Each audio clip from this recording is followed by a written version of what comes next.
Hello everyone, myself Sanjana. I am MCOM MEd and pursuing PhD in education from Bhagwan Mahavir University, Surat, Gujarat. As I have seen that B.Ed students are facing a lot of problems in the subject language across the curriculum. So I have decided to help you guys.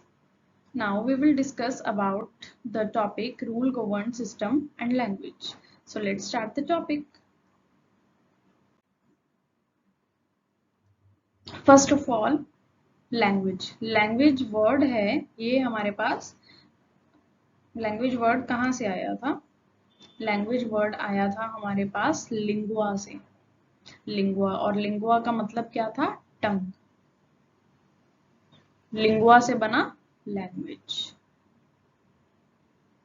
Language के अंदर क्या क्या होता है हमारे पास? Letters है, letters alphabets है, words है, आइडियम्स है और सिंटेक्स है। अब जो लैंग्वेज है हमारी पास्ट जो जनरेशन थी वो यूज करती आ रही है, वही अभी आगे यंग जनरेशन यूज कर रही है। घर में वही लैंग्वेज चलती है, सबकी मदर टंग। और लैंग्वेज के अंदर क्या है? वर्ड्स है, साउंड्स है, ऑडिटरी है।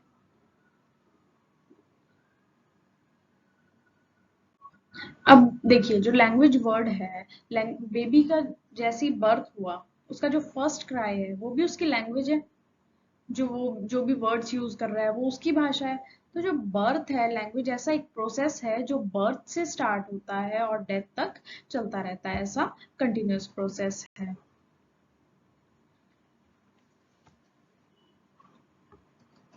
अब देखिए उसके बाद आता है कि जो लैंग्वेज है वो वर्बल है और नॉन वर्बल है। लैंग्वेज जो है वर्बल है और नॉन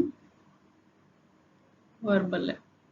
वर्बल के अंदर क्या आता है कि लैंग्वेज की मदद से हम हमारे जो भी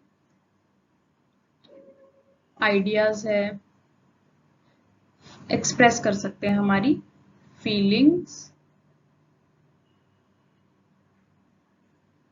आइडियाज को हम एक्सप्रेस कर सकते हैं। और जो नॉन वर्बल हमारी जो होगी ये क्या है? हमारी बॉडी लैंग्वेज है या फिर साइलेंट लैंग्वेज है, ये आ जाएगी हमारी। या तो बॉडी लैंग्वेज हमारी जो भी हमारी गेस्टर्स होगी, जैसे बॉडी लैंग्वेज,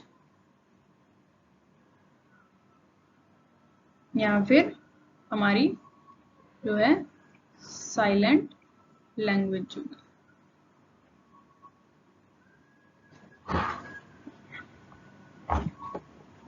अब देखिए एक लैंग्वेज ही है जिससे जो है ह्यूमन सोसाइटी हमारी इतनी आगे तक बढ़ गई। बिना लैंग्वेज के जो है ह्यूमन सोसाइटी कैसी होगी हम इसको इमेजिन भी नहीं कर सकते। लैंग्वेज जो है हमारा गॉड का दिया हुआ एक बहुत ही प्रीशियस गिफ्ट है हमारे पास। एक लैंग्वेज ही तो है जिससे एनिमल से ह्यूमन बीइंग को अलग बनाता है। वरना एनिमल जो है, एनिमल भी बोल नहीं सकता, अपनी भाषा समझा नहीं सकता, लेकिन लैंग्वेज जो है वो ह्यूमन बीइंग के पास है जिससे वो अपने आइडियाज फीलिंग्स को एक्सप्रेस कर सकता है। ओरली भी कर सकता है और रिटन वे में भी एक्सप्रेस कर सकता है अपनी फीलिंग्स को। उसके बाद आ जाता है डेफिनेशंस। मैंने यहाँ पे 4 डेफिनेशंस मेंशन की है, आपको जो भी अच्छी लगे 2-3 आप एग्जाम्स में लिख सकते हैं। Definition according to John Dewey. अब जॉन डेवी जो है वो लैंग्वेज को लेके वो क्या कहते हैं? जॉन डेवी कहते हैं language exist only when it is listen to as well as spoken, the teacher is an indispensable partner. अब ये कहते हैं कि जो लैंग्वेज है वो कब एग्जिस्ट करती है? जब एक बोलने वाला भी हो और साथ में कोई सुनने वाला भी हो। अब ऐसा तो नहीं है बस एक बोलता जाएगा, किसी को कोई सुनाई नहीं दे रहा तो ये लैंग्वेज का प्रॉपर यूज हो रहा है, नहीं। बोलने वाला भी उतना ही इम्पोर्टेंट है जितना सुनने वाला इम्पोर्टेंट है। और जो टीचर है इसके अंदर एक इंडिस्पेंसेबल पार्ट है। इंडिस्पेंसेबल का क्या मतलब है? Important part.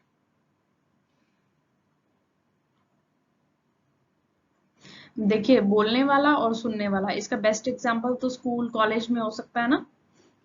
टीचर जो है, जैसे अभी मैं आपको एक्सप्लेन कर रही हूँ, अभी ऑडियंस जो है सुन रही है, तभी लैंग्वेज का जो है प्रॉपर यूज हो रहा है, वही जॉन डेवी कहते हैं। ये थी हमारी जॉन डेवी की डेफिनेशन। उसके बाद आती है Oxford English dictionary. Oxford English dictionary क्या कहती है? Language as word. Oxford English dictionary defines language as word and the methods of combining them for the expansion and expression of thoughts. अब Oxford English dictionary कहती है कि language ऐसा word है और मेथड है जो किसको कंबाइन करती है? थॉट्स को बढ़ावा देने में भी और थॉट्स को एक्सप्रेस करने में भी। अब जो हमारी थॉट्स है, फीलिंग्स है, जब हम उसको एक्सप्रेस कर रहे हैं, उनको आगे बढ़ावा दे रहे हैं, तभी तो वो हमारी लैंग्वेज बनी है ना। तो ये इंग्लिश ऑक्सफोर्ड इंग्लिश डिक्शनरी क्या कहती है? एज वर्ड, और इसके अंदर ही आ जाएगा एक्सपेंशन और एक्सप्रेशन ऑफ थॉट्स। ठीक है, आगे चलते हैं हम। उसके बाद अकॉर्डिंग टू जेस्पर्सन, जेस्पर्सन क्या कहते हैं? Language is a set of human habits the purpose of which is to give expression of thoughts and feelings. वही बात कहते हैं कि लैंग्वेज जो है ह्यूमन हैबिट्स का एक सेट है, जिसका मेन पर्पस क्या है? कि हमारी जो थॉट्स है उसको एक्सप्रेस करना, हमारी जो फीलिंग्स है उसको एक्सप्रेस करना। अब लैंग्वेज का कोई मतलब ही नहीं है अगर हम हमारी फीलिंग्स जो है, हमारी थॉट्स अगर हम किसी को एक्सप्रेस ही नहीं कर सकते, तो लैंग्वेज का कोई मतलब नहीं है ना। अगर हमने हमारे मन के अंदर ही रखनी है हमारी थॉट्स फीलिंग्स, लैंग्वेज इसीलिए बनाई गई है ताकि हम किसी से शेयर कर सकें। उसके बाद आता है अकॉर्डिंग टू प्लाटो। प्लाटो क्या कहते हैं? Ideas and feelings are the realisation, but when these are revealed through mouth is known as language. Plato कहते हैं कि आइडियाज और फीलिंग्स जो है उनका भी तभी मतलब है जब हम हमारे मुंह से उसको निकाल देंगे, जब हम मतलब उसको एक्सप्रेस कर देंगे लैंग्वेज को, तभी जो है उसका प्रॉपर मतलब निकलता है। अब मैंने आपको चार एक्सप्लेन किए डेफिनेशन, तो उसमें से आप कोई भी 2 या 3 जो भी आपको अच्छी लगे, इजी लगे, वो आप एग्जाम्स में लिख सकते हैं। उसके बाद आ जाता है language as a rule govern system. ये पहले इंट्रोडक्शन देना है आपको, डेफिनेशन देनी है, उसके बाद यहाँ से शुरू करेंगे language as a rule govern system. अभी इसके अंदर आगे फर्स्ट पॉइंट आता है language is a system. Language जो है एक सिस्टम है। लैंग्वेज जो है वो सिस्टम कैसे है?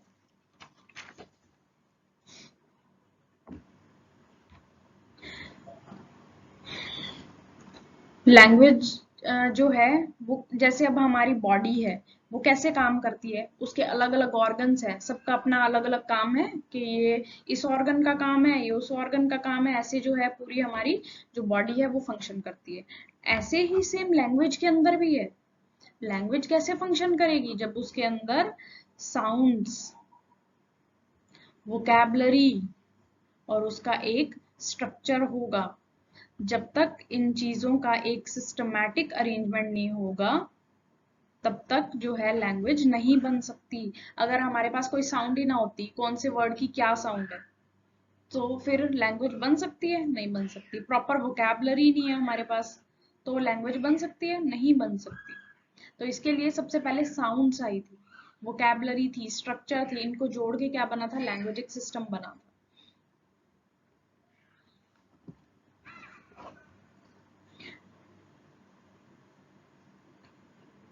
यही सारी जो कॉम्बिनेशन वर्ड्स है, ये किससे रिलेटेड है? थिंग्स, एक्शंस, हमारी फीलिंग्स, थॉट्स, आइडियाज। ठीक है, और इनको एक प्रॉपर मीनिंगफुल वे में अरेंज किया गया है ताकि हम हमारे थॉट को एक्सप्रेस कर सके किसी के सामने। अब ये जो अगर सिस्टम है, अगर ये प्रॉपरली अरेंज नहीं है, तो हमारा पूरा सिस्टम जो है बिगड़ जाएगा अगर कोई भी एक गलती है। अब जैसे बॉडी है, बॉडी में भी एक ऑर्गन काम नहीं कर रहा, तो पूरा एक बार सिस्टम बिगड़ जाता है। सेम ऐसे ही लैंग्वेज में है, अगर कुछ भी प्रॉपरली अरेंज नहीं है तो इसका भी पूरा सिस्टम जो है वो गड़बड़ा जाएगा। उसके बाद नेक्स्ट आते हैं हम, language is a system of systems. Language is system का भी एक सिस्टम है। वो कैसे है? अब देखिए, different words used in a language are symbols. अब देखिए बहुत सारे अलग अलग वर्ड्स इसके अंदर यूज किए जाते हैं, वो क्या है? सिंबल्स है। अब लैंग्वेज के अंदर भाई सिंबल्स भी बहुत सारे हैं, है ना। कभी कभी ऐसे होता है हम इशारे से किसी को कोई चीज समझाते हैं, वो समझ जाता है क्योंकि उसका वो जो सिंबल ही वही है।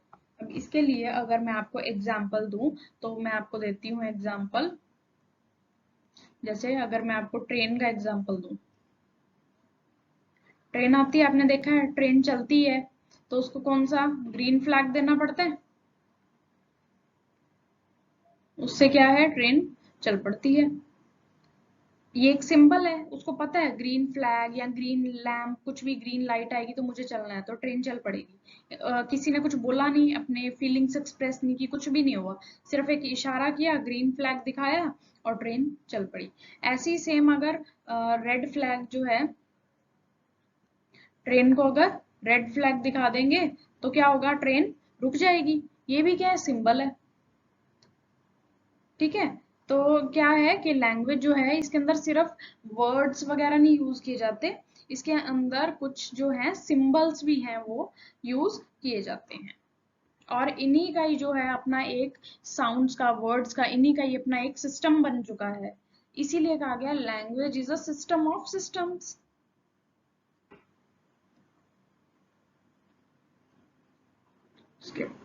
नेक्स्ट, उसके बाद नेक्स्ट आता है language is a system of symbols. How language is a system of symbols?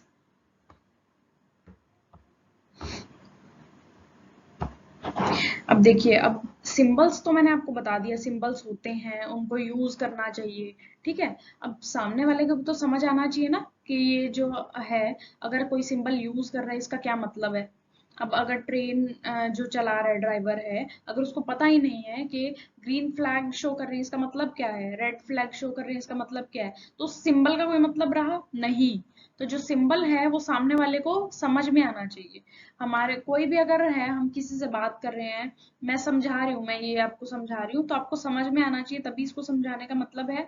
तो ऐसे ही अगर हम किसी से बात भी कर रहे हैं, तो अब एक जैसे मैं आपको एग्जांपल दूं, कोई बात कर रहा है कोई और भाषा में और इंग्लिश में बोल रहा है, सामने वाले को इंग्लिश आती ही नहीं है, इंग्लिश में बड़बड़ा रहा है, तो उसको समझ आएगी? नहीं आएगी। तो ऐसे कोई मतलब ही नहीं है उसको बात करने का। तो इसीलिए सिंबल भी ऐसा है कि सामने वाले को पता होना चाहिए इस सिंबल का मतलब क्या है। मैं ऐसे करूंगी, आप एग्जाम देने जा रहे हो, I will do like this, इसका क्या मतलब है आप समझ जाओगे, ऑल द बेस्ट। तो ऐसे ही है, सामने वाले को जो है हमारे सिंबल्स जो हम यूज कर रहे हैं उसको समझ आना चाहिए।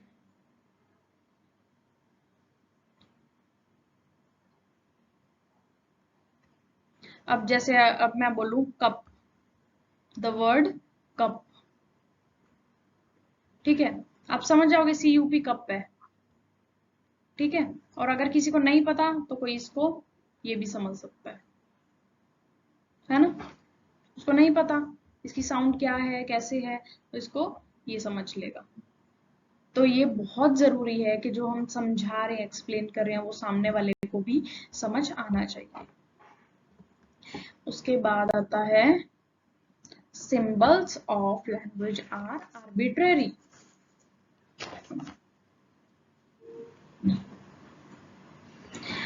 आर्बिट्रेरी का यहाँ पे क्या मतलब है, इसके अंदर कहा गया है जैसे कि अब कोई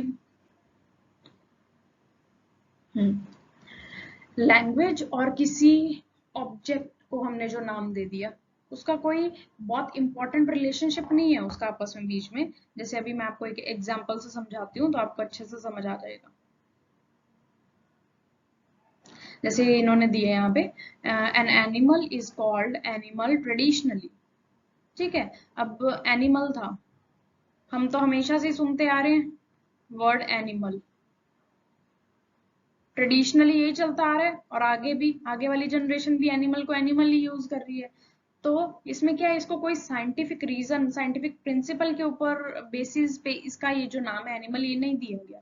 एनिमल जो है पहले नाम दे दिया गया था, उसके बाद आने वाली जो जनरेशन है वो भी एनिमल वर्ड को इसको यूज कर रही है।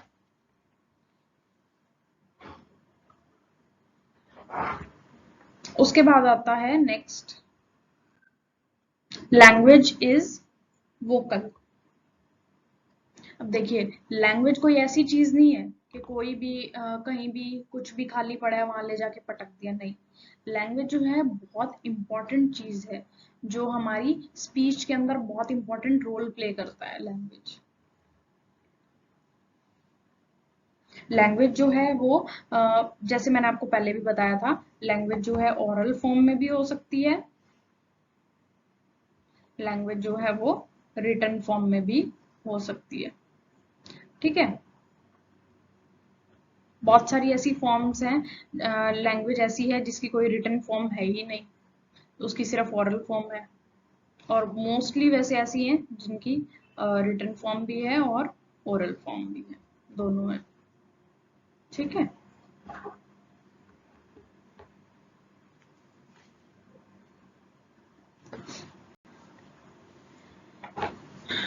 उसके बाद नेक्स्ट आता है वर्ड सिस्टम। देखिए वर्ड सिस्टम क्या कहता है कि अब जैसे मैं आपसे बात कर रही हूँ, मैं समझा रही हूँ, दो तीन भाषाएं मिक्स करके समझाऊंगी तो आपको समझ आएगा? नहीं आएगा।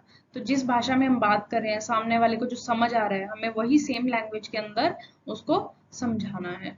ठीक है, ताकि वो सामने वाला जो है वो भी जो मीनिंग, जो भी बात है हमारी, उसको सही तरीके से समझ सके। ठीक है, अब जैसे इसके अंदर मैं आपको एग्जाम्पल के लिए बताती हूँ। कोई बच्चा है जिसको सिर्फ आती है इंग्लिश, तो उसको पता है कि इंग्लिश जो वर्ड है उसके कंस्ट्रक्शन सेंटेंसेस कैसे होंगे, सेंटेंसेस जो कंस्ट्रक्ट करने हैं कैसे। अगर उसको इंग्लिश ज्यादा अच्छे से आती है तो वो हिंदी के जो सेंटेंसेस है उनको इतने अच्छे से नहीं बना पाएगा, इतने अच्छे से एक्सप्लेन नहीं कर पाएगा, कोई भी काम देंगे। लेकिन अगर इंग्लिश उसकी बहुत अच्छी है तो वो इंग्लिश के सेंटेंसेस बहुत अच्छे बना पाएगा। ठीक है, उसको पता है कि मुझे कैसे न्यू इंग्लिश वर्ड्स बनाने और उनका क्या मतलब है, उसका सही से मतलब भी समझा सकता है। उसके बाद आता है सेंटेंस स्ट्रक्चर। जैसे वर्ड सिस्टम था ऐसे सेंटेंस स्ट्रक्चर है। जैसे एक एक वर्ड को जोड़ के पूरा जो है पूरी लैंग्वेज बनाई है, ऐसी सेम सेंटेंस।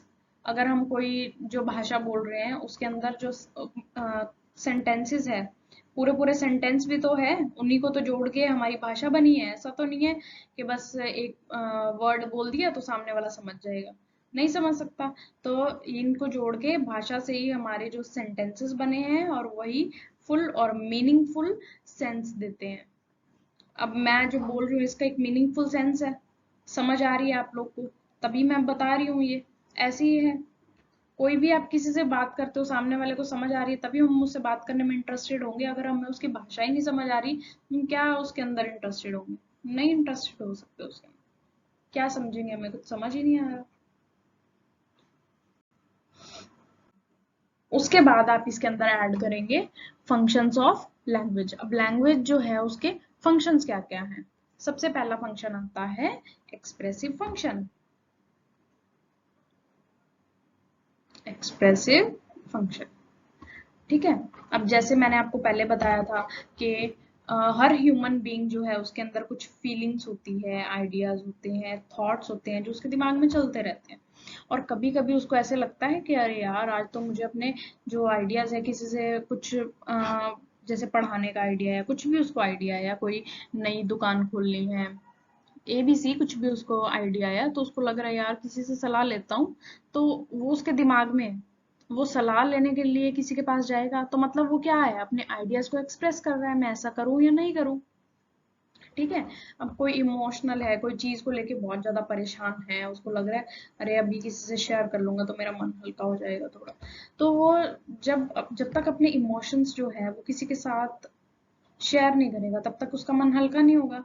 और यही क्या है, लैंग्वेज है। और इससे हम क्या कर सकते हैं, एक्सप्रेस कर सकते हैं। तो हमारा जो एक्सप्रेसिव फंक्शन है वो क्या कहता है हमें, एक्सप्रेसिव फंक्शन कहता है हम हमारी फीलिंग्स,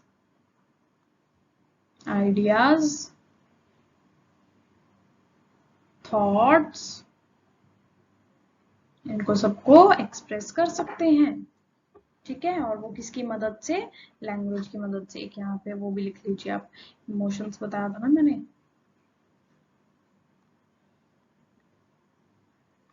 ठीक है, इमोशंस भी हम लोग एक्सप्रेस कर सकते हैं। उसके बाद अगला फंक्शन आता है डायरेक्टिव फंक्शन। डायरेक्टिव फंक्शन क्या कहता है, गिविंग डायरेक्शंस, दूसरों को डायरेक्शन देना। जैसे अब मैं आपको, कोई टीचर है, आपको क्लास में कोई काम कहेगी आपको कि एग्जाम चल रहे हैं, टीचर एग्जाम में कहेगी कि सभी अपना अपना रोल नंबर लिखो शीट के ऊपर, आप लोग लिखोगे ना, तो क्या है, टीचर आपको डायरेक्शंस दे रहा है, आप उसको फॉलो कर रहे हैं। तो डायरेक्टिव फंक्शन क्या कहता है कि डायरेक्शन देने वाला तो मिल जाएगा, लेकिन क्या है कि डायरेक्शंस फॉलो करने वाला भी कोई होना चाहिए। Directive function means attempt to get someone to do something. यही कह रहा है कि डायरेक्टिव फंक्शन जो है वो डायरेक्शंस तो दे देगा सामने वाला, लेकिन फॉलो करने वाला भी होना चाहिए। जैसे इसमें मैंने ये भी दिया आपको, for example in an examination hall the superintendent uses a language and gives direction to the candidates, giving them certain rules and regulations to be followed by them। और आपको rules and regulations भी बताए जाते हैं class में क्या क्या करना है। आपको चीटिंग नहीं करनी है, आपको अपने ही पेपर में ध्यान देना है, सिर्फ इधर उधर नहीं देखना है, जो भी डायरेक्शंस होंगी वो आपको फॉलो करनी पड़ेगी ना। तो ये क्या कहता है, हमारा डायरेक्टिव फंक्शन कहता है।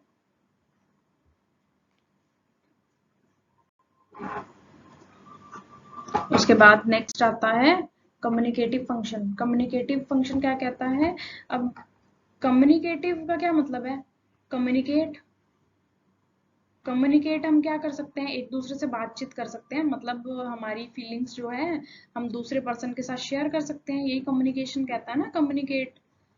क्या कर सकते हैं हम कम्युनिकेटिव फंक्शन की वजह से, कम्युनिकेट कर सकते हैं थॉट्स, फीलिंग्स, हमारी कोई अगर जरूरत है, हमें दूसरे पर्सन की हमें मदद चाहिए, तो भी हम दूसरे को जाके कहेंगे ना, अरे यार मुझे ये चाहिए वो चाहिए, तो सामने वाला हो सकता है हमारी हेल्प कर दे, इस उम्मीद के साथ तो जाएंगे ना, हो सकता है हमारी कोई मदद हो जाए।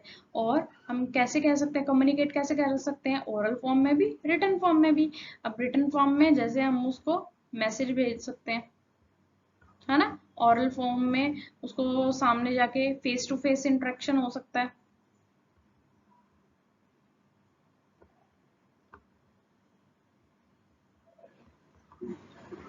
ठीक है, और फोन करके भी कह सकते हैं उसको, वो भी तो ओरल ही हुआ ना। ठीक है, उसके बाद आ जाता है हमारा प्रिजर्वेशन फंक्शन। प्रिजर्वेशन फंक्शन क्या कहता है कि language can preserve man's experiences, his thoughts and his feelings in written form। अब कभी कभी क्या होता है, हमारी जिंदगी के बहुत अच्छे पल होते हैं, अब हमें उन्हें क्या है कि प्रिजर्व करके रखना है।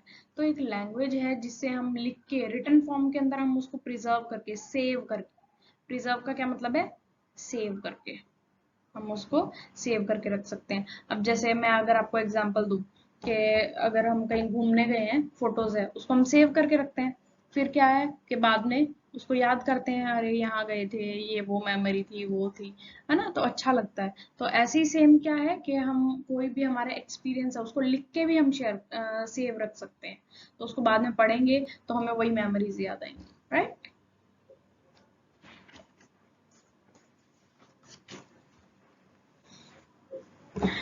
फिर सेव किया होगा तो आगे वाली जनरेशन को भी दिखा सकते हैं, ये देखो हम यहाँ गए थे, ये किया था। अभी हम भी तो देखते हैं ना, पुरानी फोटोज वगैरह देखते हैं, तो बड़े होते हैं वो सब बताते हैं, ये देखो हम यहाँ घूमने गए थे, हमने ये किया था वो किया था, लाइक दैट ओनली। उसके बाद आता है इंफॉर्मेटिव फंक्शन। लैंग्वेज जो है वो क्या है, इंफॉर्मेशन भी हमारे तक पहुंचाता है। ठीक है, इंफॉर्मेशन जो है आजकल तो बहुत फास्ट इंफॉर्मेशन पहुंच जाती है, एक मैसेज किया पूरे ग्रुप में किया, कहाँ कहाँ तक पहुंच गया। ऐसी जो है लैंग्वेज से जो है इंफॉर्मेशन मिल सकती है, दो लोगों को भी, दो से ज्यादा भी, कितने ही लोग हो सकते हैं, है ना। उसके बाद आता है एस्थेटिक फंक्शन। एस्थेटिक फंक्शन क्या कहता है,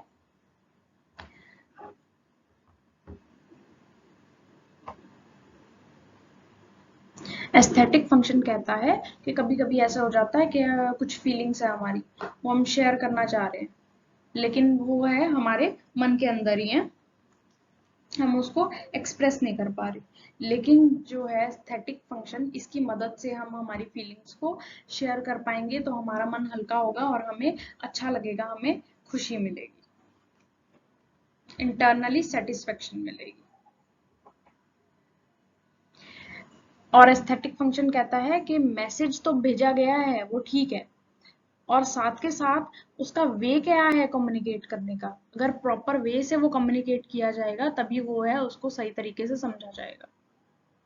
अब जैसे कुछ बातें होती हैं, जैसे वो फोन पे नहीं की जा सकती, फेस टू फेस इंटरेक्शन में सामने वाले को ज्यादा अच्छे समझाया जाता है, क्योंकि उसमें हमारी बॉडी लैंग्वेज यूज होती है, ठीक है, हमारे गेस्टर्स जो हैं वो यूज होते हैं, तो उससे वो है ज्यादा अच्छे से कभी कभी समझ पाता है। फोन पे क्या होता है, हम कभी मजाक करें वो सीरियसली ले लेगा, है ना। तो क्या है कि फेस टू फेस ज्यादा अच्छे समझा पाएंगे बॉडी लैंग्वेज से और गेस्टर्स।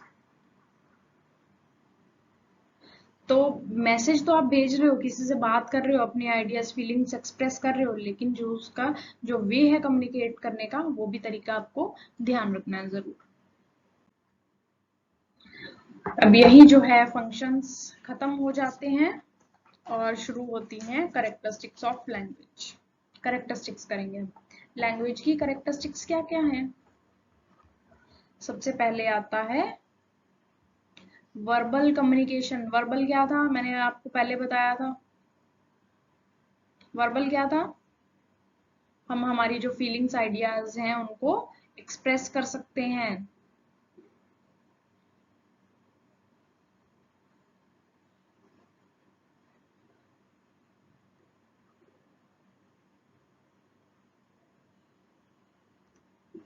उसके बाद आता है अ सिस्टम ऑफ फोनेटिक्स। इसके अंदर क्या, फोनेटिक्स क्या है? Study of sounds. Study of sounds, बहुत सारी अलग अलग साउंड्स आई थी, उसके बाद ही तो हमारी लैंग्वेज बनी थी ना। साइंस, जैसे मैं यूजेस साइंस, जैसे मैंने आपको बताया था साइन क्या क्या यूज हो सकते हैं, मैंने आपको एग्जांपल दिया था, जैसे फ्लैग वाला, वो ट्रेन वाला फ्लैग कौन सा था, रेड, ग्रीन, है ना। लैंग्वेज इज अ व्हीकल और means of communicating ideas, thoughts and feelings, जिसके बारे में हम बार बार बात कर रहे हैं। लैंग्वेज ऐसा मीन्स है जिसकी वजह से हम हमारे आइडियाज, थॉट्स, फीलिंग्स, इमोशन सब कुछ हम शेयर कर सकते हैं। पावरफुल टूल, सबसे पावरफुल तो लैंग्वेज ही है, जिसकी वजह से आज हम पढ़ाई कर रहे हैं, हम एक दूसरे से बात कर पा रहे हैं, वरना कैसा होता, बिना लैंग्वेज के तो सोसाइटी क्या होती, we can not even imagine. A progressive, उसके बाद आता है a progressive language if it has its past, present and future. देखिए लैंग्वेज जो है उसका पास्ट भी था, एक प्रेजेंट है, कुछ चीजें चेंज हुई, आने वाला फ्यूचर भी है, और भी चीजें चेंज होगी, है ना। उसके बाद है ये एक एक्वायर्ड स्किल है लैंग्वेज। लैंग्वेज जो है, क्योंकि उसके अंदर कितनी चीजें आती है, एक्वायर्ड स्किल कैसे है, इसके अंदर आती है रीडिंग, राइटिंग, स्पीकिंग, ठीक है। उसके बाद आता है स्ट्रक्चर्ड सिस्टम, मैंने आपको बताया था ना, ये एक सिस्टम है। सिस्टम के अंदर क्या क्या आता है, वर्ड्स, सेंटेंसेस, ठीक है। उसके बाद makes use of non verbal language. Verbal language तो यूज होती है, साथ के साथ नॉन वर्बल लैंग्वेज भी तो यूज होती है। नॉन वर्बल कौन सी थी, साइलेंट लैंग्वेज। फिर आता है अ बून। बून का क्या मतलब है, Language is gifted by God.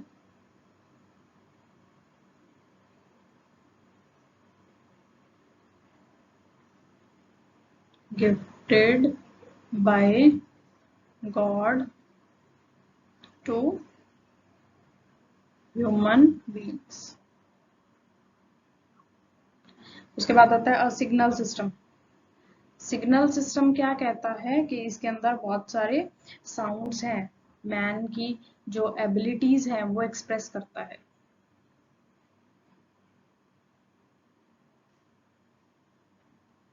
Abilities को एक्सप्रेस करता है. लिविंग लैंग्वेज है जो पहले भी चल रही थी, आज के टाइम भी चल रही है और आगे भी चलेगी. सो आपने क्या सीखा? लैंग्वेज जो है वो कितनी इम्पोर्टेंट है हमारे लिए, जो ह्यूमन लाइफ है इसको कितना बदल देता है ये, है ना, जो एनिमल से ह्यूमन को डिफरेंट करता है. इसके बाद आप लिख देंगे, ये पूरा क्वेश्चन हो गया, उसके बाद आप लिख देंगे एक अच्छा सा कंक्लूजन और यही आपका ये टॉपिक खत्म होता है. ये टॉपिक आपका खत्म हो गया. इसके बाद नेक्स्ट हम लोग करेंगे मल्टीलिंगुअलिज्म वाला टॉपिक. होप आप सबको ये वीडियो बहुत अच्छी लगी होगी. तो आपको बीएड में या एमएड में किसी भी टॉपिक पे कोई भी वीडियो चाहिए तो आप लोग मुझे कमेंट बॉक्स में मैसेज कर सकते हैं. मैं आपको उसी पे प्रिपेयर करके आपको दूंगी. और आपको प्रॉपर नोट्स भी चाहिए तो टेलीग्राम चैनल जो डिस्क्रिप्शन बॉक्स में आप लोग को दिया गया है, आप लोग उसमें मुझे मैसेज कर सकते हैं. उसमें आपको प्रॉपर नोट्स भी मिल जाएंगे हर टॉपिक के. अभी तो हम लोग लैंग्वेज जो है इसका मैं शुरू कर रही हूँ. इसके बाद आपको मल्टीलिंगुअलिज्म वाला करवाऊंगी. और भी कोई चाहिए हो तो you can just ping me. Okay, thank you so much guys.